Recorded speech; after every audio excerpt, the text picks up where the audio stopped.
Estamos realizando el censo de anfibios en Urbasa.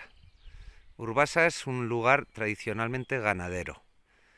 Por lo tanto, hay una red de balsas muy bien distribuida y bastante boyante. Estas balsas son muy importantes ya no solo para los anfibios, sino para la fauna y la biodiversidad en general. Desde aquí se anima a los propietarios de los terrenos, entidades locales, etcétera, a realizar balsas para mejorar la biodiversidad de sus lugares.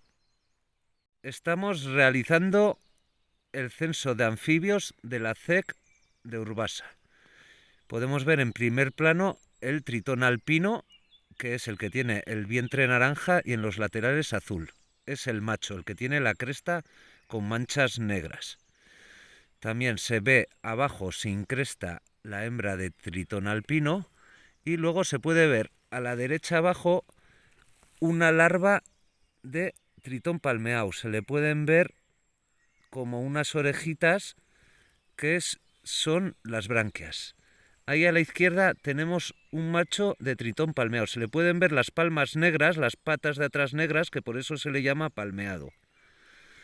Y nada, un saludo desde el Guarderío de Medio Ambiente del Gobierno de Navarra.